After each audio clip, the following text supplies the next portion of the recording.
It's something out of a science fiction movie. It's something out of every science fiction movie when they show the future, flying cars, flying vehicles. But perhaps it's not that far away. Perhaps within 5 years, you'll be able to order an electric flying taxi with an app just like you'd order an Uber when you get to or go to the airport. People with this vision, the team at Jaunt Air Mobility. And let's go now to the president of Jaunt Air Mobility Canada, Éric Côté, who joins us on the line. Éric, welcome to the show.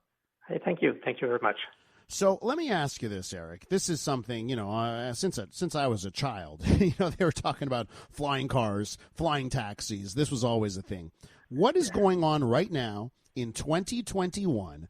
Why are you confident the technology is in place for this to actually happen? I think that one of the showstopper in the previous decades was probably the propulsion system, that would take it, that was like a combustion aircraft today, which was very noisy. This is one of the things. We came with something now that, with the electrification of transportation, that makes it a more realistic possibility, and more than a possibility. Right now, there are around 125 companies, pursuing the race of being the first one to bring to life what we call eVTOL, electric vertical and takeoff aircraft. So this is something very hot right now. So the vertical takeoff, similar to how a helicopter, I guess, takes off. Éric, why don't you paint the picture for our listeners? If this becomes a reality, right, with Jaunt Air Mobility, how will the experience be for one of our listeners if they wanted to use one of your vehicles? Actually, it's going to be pretty similar to, calling a Uber taxi. People would show up. For example, this is going to be mainly used for, urban mobility. So you would go on top of a building, go to what we call a vertiport, so very comparable to a helipad. And, you would have previously booked it on your telephone. And from there, it's going to take you out of the city to, a suburb or a neighborhood.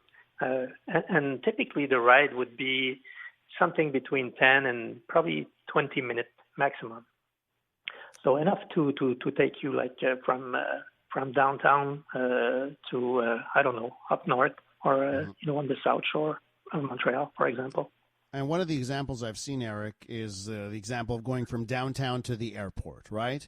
And right now, for me, if I want to go to the airport in this city, I live downtown, get into a taxi, cost me $41 plus tip, I'm at the airport. Yeah. It sounds like, getting into a Jaunt Air Mobility electric flying vehicle, it has to be much more expensive than $41, right? This is pretty interesting. We've made a study to go from Manhattan to the JFK airport.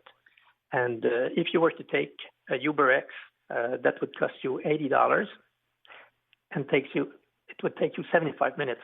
If you go with the air taxi, it would not be half price, but around $45 to $50, but 20 minutes instead of 75. So it's something that, people kind of think that this is going to be for the elite, or people who can afford something a little bit more luxury, and in all practice, this is going to be even cheaper than a UberX.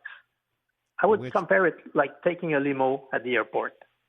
And just to hear the pricing there, yeah, it would be cheaper than UberX. By the way, trying to take an Uber to the airport right now, I'm seeing pricing of $70, $80 in this city. Absolutely. compared to the taxi. We're with Éric Côté. He's president of Jaunt Air Mobility, the Canadian branch of this American company.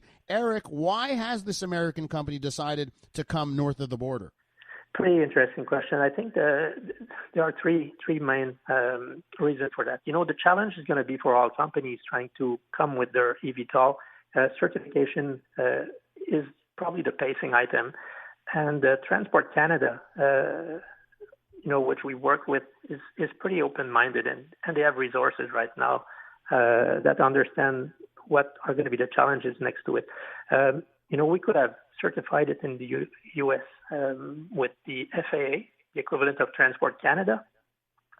But I can tell you that for now and for a few years to come, they will be, and they are overwhelmed with security issues like Boeing, all the problems that they had over the last few years. So it's going to be tough to certify in the U.S. So that's one good reason. But the most important one is that, in Canada, there is at the provincial and federal level, there are, a willingness to bring what we call the green aerospace. So coming with the zero emission, and there has been a $2.1 billion budget allocated a year ago, and this is something that we would like to be able to benefit from it. And the third thing is also that electrification of transport is something very trendy right now over everywhere actually, but in Canada and Quebec more specifically, this is something that there is a big cluster and quite a huge network of tier one suppliers. So these three reasons, make us, believe that Quebec would be, and could be the worldwide leader in eVTOL market. Éric, you've mentioned the electrification of transit a couple of times during the interview, and one of the other things I want to touch on, other technologies that apparently is making this more and more a reality, is the 5G phone networks. Can you explain to us why 5G matters? Because I'll be very honest, since 5G launched, I haven't seen one concrete example of 5G changing anyone's life. I know they said, 5G is going to change everything. And then I was like, well, it's pretty much similar to my life under LTE. So what does 5G do here? Yeah, it's a good question. I think it's going to be a positive collateral effect that eVTOL will benefit from, because right now the network is pretty, it's not very large, it's pretty limited. But one thing that 5G brings is the fact that you can, communicate in very dense area. You will have, and we will require multiple stations to be able to retransmit the signal, because the 5G signal is pretty short compared to what we have right now. But the one thing that this will bring to, the eVTOL is being able to manage communication and navigation for maybe 100 or 150 aircraft at the same time in an area where typically the waves would have been cut from one building to the other, because, and I think that 5G comes right at the right timing in terms of seeing, that new segment of market coming in a few years from now, and the 5G deployment will also be much better at the time. But the thing that this will make is the fact that you can manage multiple aircraft instead of going on a radar and look at, how's the traffic. You're going to be able to locate and isolate and even control up to a certain point these aircraft in a dense area like a city. Éric, we need to wrap up, run out of time, but I do want to ask you, what's the progress of the actual flying taxi? Do you have a production vehicle, or do you have a test vehicle? Where are you at? Yes, we currently have a demo aircraft in Texas. We've got over 1,000 landing and takeoff.